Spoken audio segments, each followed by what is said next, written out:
And welcome to all our streamers dialing us up on the Fox Local app here in Studio B, hosting Fox 13's Unscripted. I'm Mark Wilson. It's a pleasure for me to welcome Jerry Schaefer. How are you, Jerry? Good to see you. I'm doing great. Good to see you, Good to see you as well. Jerry represents Red Star Foundation, and we're going to talk about this. We met, I know, last year. Yeah. It's been more than a year, I guess. And I was so impressed and amazed by the story that you told me. And it's really amazing. We've talked about Gold Stars, we talked about Blue Stars over the years, and when you told me Red Star Foundation, what you support, and my instant thought was, well, of course, you guys have been around forever. He says, no, one has never existed, which I found was just absolutely fascinating. And this is a foundation that he's recently established to really assist those families of our armed forces members and our law enforcement responders who've taken their own lives and fallen to suicide. That's correct. And why has it been so important to you? You know, for many years, I've heard about veteran suicide, and, you know, everybody hears the number 22. Yeah. 22 veterans die by suicide every day, and I've heard that for many years. VA says that it's around 17 and a half, and that's just too many. I mean, just that number alone is too many. Now, we've come to realize it's actually more than that recently. Sure. But 22 people, think about this. If they're on the battlefield and 22 people were dying every single day on the battlefield, do you think we would do something about it? It'd be headlines. It'd be headlines everywhere. Yeah, absolutely. Well, and you guys are going to have an event. We want to mention that. We're going to talk a lot about that too here. Coming up on February 28th, this is the first official Red Star Foundation Gala to really help to get the foundation going. You got a star from Hollywood who's coming. Tell us who's coming to perform. Yeah, Gary Sinise. Gary Sinise and his Lieutenant Dan Band. That's going to be fun. Dan Band. That's quite a get because he draws a crowd everywhere, and he's been so good to our vets. Yes, he has. He's done an amazing job with his foundation, the Gary Sinise Foundation, for about 20 years now. Yeah. We're looking forward to that. So he's coming to Tampa February 28th. So we got all the details here coming up at Motor Enclave. We're going to chat about that too. If you don't mind, let me back up a little bit and talk about your history. Mm-hmm. I know you're a Marine. Yes. And I know when we had first initially talked, there's a certain gentleman that he introduced me to that many of our viewers will recognize and remember because we've put a couple of stories together because of you. So I appreciate you for doing that. Where was that moment for you when you started realizing whether you were either still in the service or when you had just gotten out, that you realized that you really had a new mission, and that was to pay more attention and do our best to raise funds and awareness for these Red Star families? When was that moment you said, this is my calling? Yeah, well, actually, that moment was about a year and a half ago. Yeah. So it was fairly recently. I was actually at a veterans function, and I was talking to a woman whose husband was from the same area. I grew up in the Buffalo, New York area, and he was from there, and she's telling me a little bit about him, and then she tells me that he was in the Army for 24 years, retired out of MacDill here locally, had been out for 4 years, and took his life, leaving her behind and leaving a set of twins behind. Mm. And then she made a comment to me that she hasn't talked with anyone about it. She doesn't know if she's entitled to any benefits. She doesn't know if her kids are entitled to any benefits, and that she wishes that there was an organization like the Gold Star families have. And I just thought to myself, there has to be. I mean, veteran suicide is the biggest problem we've ever had in the veteran community. Sure. So there has to be something out there. And I started to do some research and look around, and I realized that there wasn't anything dedicated to the families of veteran suicide and taking care of them. So I decided to start it myself. And here we are about a month away from having the first gala. We've got a city that's been named in the Tampa Bay area's first official Red Star city. Yeah. I want to talk about Mayor Rector as well, because I know there's a special story there. Let me ask you about Jose. So those of our viewers who will remember Jose Pequeño, it's because of Jerry. Jerry introduced me to him at the Wounded Warriors benefit. Yeah. And I remember you said, I want you to meet someone really, really special, and his mom. And I was so captivated by their story. And you did something really amazing for them. But we're going to show the story. But to kind of set this up for me, why did you want to help Jose, and why did you want to make sure that he got his dress blues? Yeah, wasn't expecting that whatsoever. I was just attending a military function, a gala down in Manatee County. And I saw Jose, and they told a little bit about his story and his background, and he'd gone into the Marine Corps first, gotten out, become a police officer. Actually, he was, at 29, the youngest chief of police in the state of New Hampshire. Amazing. And 9/11 happened, and he decided he wanted to get in a fight and join the National Guard, got sent over in 2005, and so they're sharing that story with me, and I wanted to go up, and I just wanted to say hello. I heard the Marine part of it, and that's a brother of mine, and that just holds near and dear to my heart. So I went up to his mom and asked him if I could talk to him, and she said sure. And I just leaned down and said to him, hey, once a Marine, always a Marine. Thank you for your service. Thank you for your sacrifice. I love you. And I handed him my challenge coin. And from there, a friendship was born. Yeah. And then you heard the story about how he was a Marine, and then he was in the Army, and then he had always really wanted his Marine uniform, which he had lost or couldn't fit into over the years, and that became a real source of angst for him and his family. And this is where Jerry stepped in. For Jose Pequeño, it was to be just another warm summer morning in St. Pete, supporting a 5K to prevent military suicide. But he'd soon learn why he was really here. Jose survived one of the most horrific war injuries on record. So his is a story of great sacrifice, while his mother Nellie's is one of great devotion. Jose was an MP on patrol in Iraq in 2006 when an insurgent tossed a grenade into his Humvee. His driver was killed instantly. Then came the phone call that Nellie says she still can't shake. It was a phone call that took a piece of me that I haven't been able to get back. Jose just happened to have his door cracked open, just enough for him to be blown out of the truck.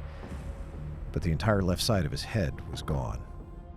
So he lost half of his brain. 51%. The Army wouldn't even fly Nellie to see him overseas, convinced he wouldn't be alive when she got there. Nobody thought he would survive except for you. Nobody.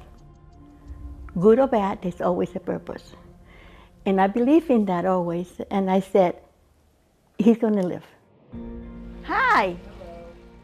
And 34 surgeries, and nearly 2 decades later, he's not only living, Can you give me a kiss? but saving lives. Mwah. On more than one occasion, Nellie tells me fellow Marines or soldiers will call Jose and share their own emotional struggles, telling him they're giving up.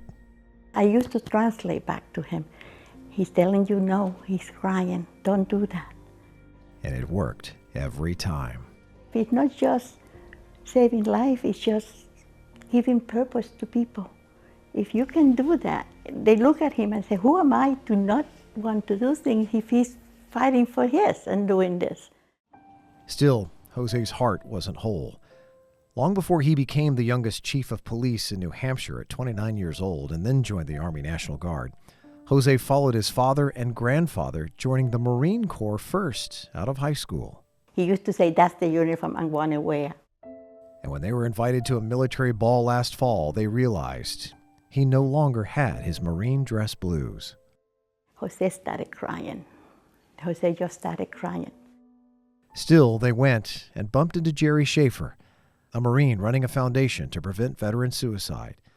Nellie pulled him aside. She said, Jose gets mad at me when I dress him in his Army uniform.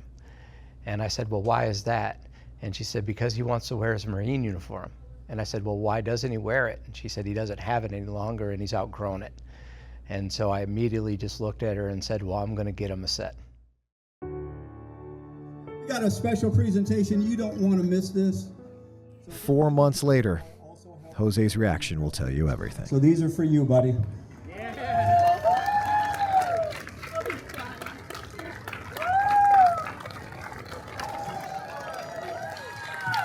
You're looking good, honey. And the moment they got home, Jose didn't even have to ask.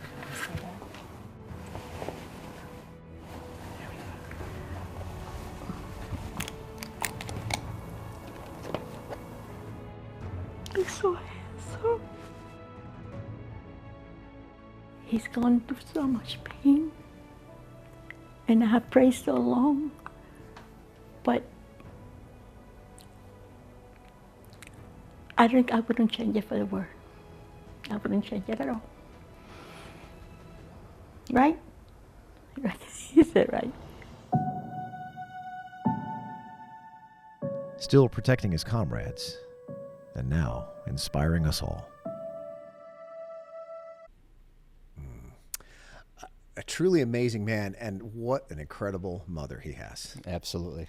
To her spirit, her positivity, and you guys are going to honor them at the event coming up next month, right? We are. We're bringing him in. We're bringing in his family. We're actually bringing in members of National Guard unit that he served with in Iraq up in New Hampshire, all coming down. That's going to be amazing. Coming up on February 28th, redstarfoundation.org. We're going to mention that a couple times if you'd like to go. There's still some tickets available if you want to go see Gary Sinise. There's going to be a chance to get out on the track. You can't drive, but you'll be able to ride with one of the pros, right? Yeah, well, as a VIP, you'll get out there and you'll get to do a couple laps with a professional driver. Can. Okay. Yeah. Okay. And I thought, back to Jose for a second, I thought what was so interesting about that arc was, and I think he's in a way such a great person to honor, especially for your first one. There's an important day as well that February 28th is. We haven't even mentioned yet. Let's save that for a second. You're not going to believe why that day is very important. But the fact that since his injury, back to the point of so many of our veterans being in a mental health state, and needing someone to talk to. And in most cases, they can't talk to anybody because very few people, as you know, have really been through the trauma of IEDs, of heavy battle, of losing friends right beside you. That's something that very, very, very few people can relate to. Most psychologists can't help with that. It's just a fact, right? Yep. I mean, you have to see, soldiers want to talk to somebody who's been through it and has gotten out on the other side. And there are very few who have and are able to reach out like that. And the fact that so many of his, a handful have reached out to him, some even contemplated suicide himself, and to hear Nellie tell that story, if that doesn't remind you that there's a reason that Jose is still here, nothing will. Oh, absolutely. And you talked about the date. So it was actually March 1st. So March 1st, 2006 is when he actually got blown up in Iraq. Grenade came in through his Humvee, and they thought he was going to die. They said he has zero chance to live. And here we are coming up on the 20th Alive Day. Yeah. I love how they celebrate that Alive Day, and it is a celebration indeed. All right, so we're going to talk more about Red Star. We're going to talk about Gary Sinise. We're going to talk a little bit more about Jerry and where the whole Red Star thing came from. It's a really neat story that goes way back to World War I. So sit tight right here. Fox 13 Unscripted, back with Jerry Schaefer with the Red Star Foundation. We'll come right back. And welcome back into Fox 13 Studio B here on Unscripted with Jerry Schaefer from Red Star Foundation, new foundation that you have single-handedly, with a lot of support as well, but you're driving the bus in getting this new nonprofit set up that's got a nationwide nonprofit that supports families of our first responders and our law enforcement veterans and our military members as well who've been lost to suicide. And as we talked a little bit before, we were both so shocked that something like that never existed. Let me ask you to take us back to, there's a little bit of the story that you're going to see here, but the significance of the Red Star.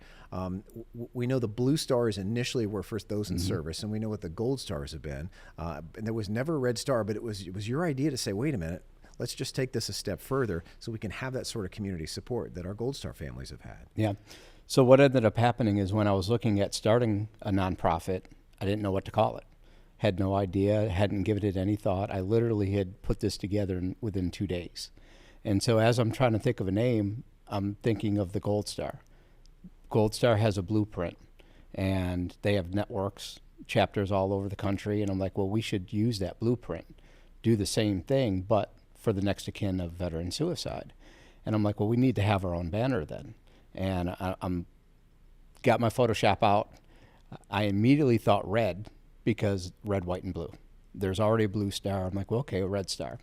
Well, if you look at the red border around the Gold Star, excuse me, if you look at the red border around the Gold Star, I tried that with a red star, and it looked very communist to me. Okay.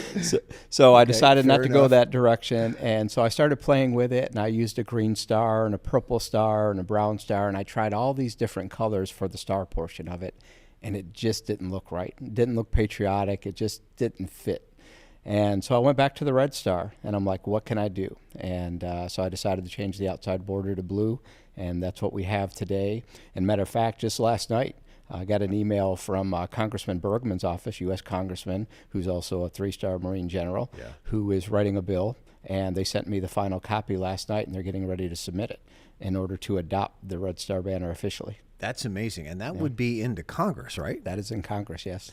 How has that journey been getting, because we know you're here, you're starting it here in the Tampa Bay area, but your hope, of course, is nationwide and global here for this organization, and you seem to have got the support for that already, right? Well, we've already been doing some things in other states. We've been out in Nashville, we've been up in New York, we've been doing quite a bit here. But one of the things that really just happened recently, within the past almost 2 months now, is we went out and hired our first executive vice president, who used to be the executive vice president of Tunnels to Towers. Right. And Tunnels to Towers obviously is a tremendous charity, very big charity. Sure. And so for him to come over and work with us has just been a blessing. Yeah. Well, and you got the great news that Gary Sinise has agreed to come and perform. So that'll be on February 28th. We just aired a story just a couple of weeks ago, but this is a great way to kind of symbolize everything about the event that's coming up lately since we first learned about Jose, and you're going to be honoring Jose as well. So hear more about the Red Star Foundation right here. Losing a service member or first responder is something Nellie Badgley can relate to. Her son Jose was nearly killed in Iraq as an MP. An insurgent threw a grenade into his Humvee while he was on patrol. Jose just happened to have his door cracked open, just enough for him to be thrown out of the truck. But the entire left side of his head was gone. So he lost half of his brain. 51%. Good or bad, there's always a purpose. And I believe in that always. And I said, he's going to live. 34 surgeries and nearly 2 decades later, Nellie's not only still by Jose's side, but they're both saving lives. Hi! On more than one occasion, Nellie says fellow Marines or soldiers would call Jose, sharing their own personal emotional struggles, telling them they're giving up. Nellie would translate Jose's reactions holding the phone. He's telling you no, he's crying, don't do that. And it's worked every time. They look at him and say, who am I to not want to do things if he's fighting for his and doing this? Veteran suicide is the biggest crisis the veterans community has ever had. Long before Jerry Schaefer met Jose and Nellie at a veteran benefit, Jerry realized there was no proper support network for those who are suffering. There's a stigma to it. There's a sense of regret, of shame.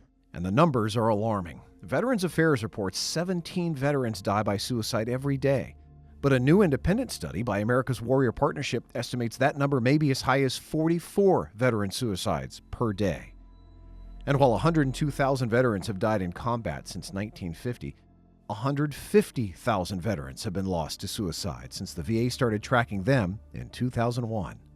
So we've had more veterans take their own lives than killed in combat. In the past 75 years, more veterans have taken their life in just a 24-year span. During World War I, families with soldiers serving would hang banners in their homes with blue stars on them. Those who lost soldiers in battle added gold stars to those banners. So Schaefer says it seemed only natural to name their group the Red Star Foundation, offering families red stars as a way to honor and support families of vets and first responders lost to suicide. We need to have a banner that recognizes the sacrifice and the service of that veteran. Actor Gary Sinise, perhaps best known for his role in Forrest Gump as Lieutenant Dan, caught wind of the foundation at its upcoming inaugural benefit February 28th, and he's now committed to have his band headline the event. And February 28th is a special day. That's the 20th anniversary this year of the day that Jose's life was forever changed. A fitting way, Jerry says, for the Red Star Foundation to honor him and the lives he has since saved. I just sat there and said, someone has to do it. Someone needs to do it.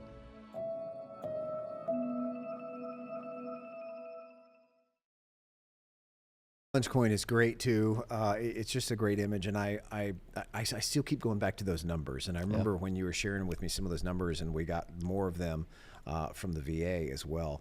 To think that, and everyone that I know who has seen the story, friends, producers, even family members, I say, do you realize we've lost far more to suicide here in the last 25 years than we have in all of battle in 75 years?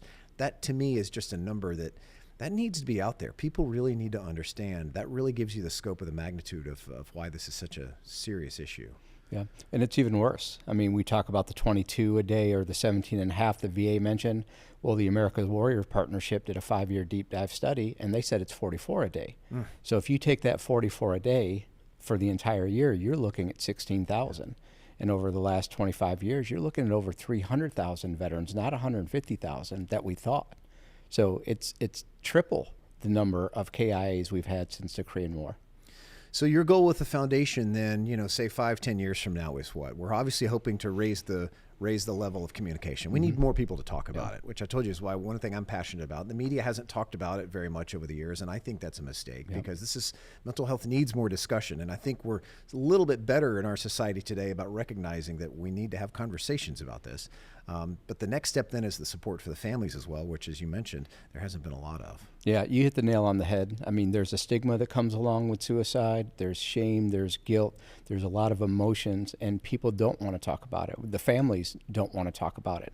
And that's part of our goal, to create this nationwide network where these families can be brought together, where they've all experienced the same type of trauma, and hopefully they can help one another heal. And annual events probably eventually at some point, right? I'm sure that'd be the goal. Well, annual events and national events. We're actually working on a couple right now. I probably shouldn't share them with you at this moment, but they'll be pretty big if they happen. I'm sure they will. All right, more with Jerry Schaefer with the Red Star Foundation. More about the big event coming up February 28th with Gary Sinise and the Lieutenant Dan Band right here in Tampa. Don't move. Back in a bit.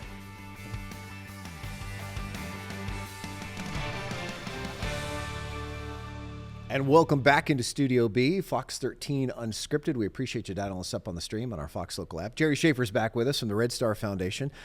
It's so good to have you. Thank you. I know you're excited about the event coming up on February 28th. Still have tickets, right? Yes. RedStarFoundation.org, best place to go? Yes. Okay. What's neat about this is the location too. You've seen a little bit of the stories. You know the why. You know the who. The where is fascinating. Yeah. Tampa Motor Enclave. How did that work out? And how have the owners come out to support you? Yeah. Well, it was interesting because we were looking at a couple different venues, and we got a call from the Motor Enclave, and one of the owners, Brad Olashansky, said, "Hey, I'm going to make you an offer you can't refuse. You need to come out and check out this place to really appreciate it." Yeah. And so we did. We went out there. We took a look at the place, and it literally just blew our minds. And your first thought was, wait a minute, isn't this a track for the rich and famous who do other things, right? Yeah. How do you cross that into a the gala, the event that you want to have, and how does the racing fit into all this? Yeah, well, when you look at the facility itself, I mean, it's a state of the art, just absolutely beautiful. And then on top of that, they have the Formula One racetrack that's right outside the facility. So what we're doing is we're having the VIP meet and greet with Gary Sinise and a few others. Matter of fact, we have a Medal of Honor recipient, Gary Luttrell, coming out. 12th Sergeant Major of the Army is going to be there, and also the 12th Sergeant Major of the Marine Corps. And we've also invited several other people. We're just waiting on them to come out. But during that meet and greet portion of it, you can go ahead and take a couple laps on that Formula One racetrack, and which I've already done, by the way. Yeah, I'm sure. And we've gotten Jose out there too, and he absolutely loved it. He wants to go back. I remember seeing that video. That's amazing. And the big draw of the night, of course, is going to be Gary Sinise and Lieutenant Dan Band. I know they've done so much for our vets. How they become involved, and I know he's so interested in our vets, but this is a big get. So tell us that story. Yeah. Well, obviously, Gary has been involved in helping veterans for over 20 years now. The Gary Sinise Foundation has been building homes, taking care of Gold Star families and Gold Star children. So he's just done a lot. So when we reached out to him and told him what we were doing, he said, "I'm in." Matter of fact, it was funny. I didn't ask him to actually play. When we connected with him, we actually had a Zoom call with him. He was asking us about the foundation, and he thinks it's a great idea. And he was asking us about the gala, and I was telling him about it, and he said, "Well, what do you expect from me?" And I said, "Nothing." I said, "Actually, I would just like you to be there. We're going to sit you with Jose and his family, and I want you to enjoy yourself." And he said, "I'll come, but on one condition, and that's I get to bring my band." That's amazing. Yeah, okay. And they've been doing this for, and those of you who don't know, very few don't know, but those of you who do not know, Lieutenant Dan, of course, from Forrest Gump, and he's got a host of other acting credits. I think that's what he's most probably well known for, and a fantastic musician. And he's got a great band with him, of course. And they do all sorts of Americana stuff, some rock and roll. It's a pretty good mix for a pretty broad crowd. Yeah, 17 people in his band. Yeah. A very large stage, by the way. I want to see the rider of that thing. So the bottom floor there, the way that we have it laid out, you can hold up to about 500 people. Yeah. And we're at 380 because of the stage. I can see that. Well, still, it's a nice problem to have. Yeah. So how will the day go, the evening go? This is going to be on February 28th. I know you're doing the VIP thing early, and then he'll be performing after the event, after the gala, of course, at some point, right? Well, it'll be during the gala, but Okay. the second half of the gala. So Okay. the last 2 hours of it, he will be performing. Okay. And by the way, we also have a very special MC joining us that night. I have heard. I don't know how special, but yes, I appreciate the offer, and I'm excited to help out in any way I can. Well, we're excited to have you as well. Well, I appreciate it. So before we go, anything else we need to know about tickets, or you still looking for some sponsorships? Oh, perhaps? absolutely. We'll always Okay. take sponsors. We're not going to turn anybody away. Okay, and you've had a great start so far, right? Absolutely, Okay, yeah. redstarfoundation.org. We're going to have it all on our Fox Local app and fox13news.com as well. And one day, I mean, I guess the goal is that the Red Star families are as proud to be able to talk about this as our Gold Star families and some of our others. I know your phone's buzzing. It's okay. Sorry. But that's the goal and the vision here is that the Red Stars will be something that families are willing to talk about, people are willing to talk about and support without feeling any shame. Yeah, we're hoping to bring those families together so that they can get past that. But the other thing, too, when we're talking about statistics that we didn't mention is that anytime that there's a suicide within a family, the rest of the family members are at a 3 times higher risk of suicide themselves. And so if we can get these families together and we can get them to open up and we can educate them and we can get them some resources and support, we think that that will reduce those numbers as well, not just the veteran suicide, not just the first responder suicide, but the aftermath of the family suicide. That's really something, an amazing amount of grief. And for all these families, not just the soldiers, but all these families who've done so much and sacrifice for us, that's the least that we can do. And I appreciate what you guys are doing to go to Red Star. Yeah. Well, thank you for your help. Absolutely. RedStarFoundation.org. Thank you guys for watching us here on the stream. Fox 13, Fox Local as well. And we'll see you back on TV.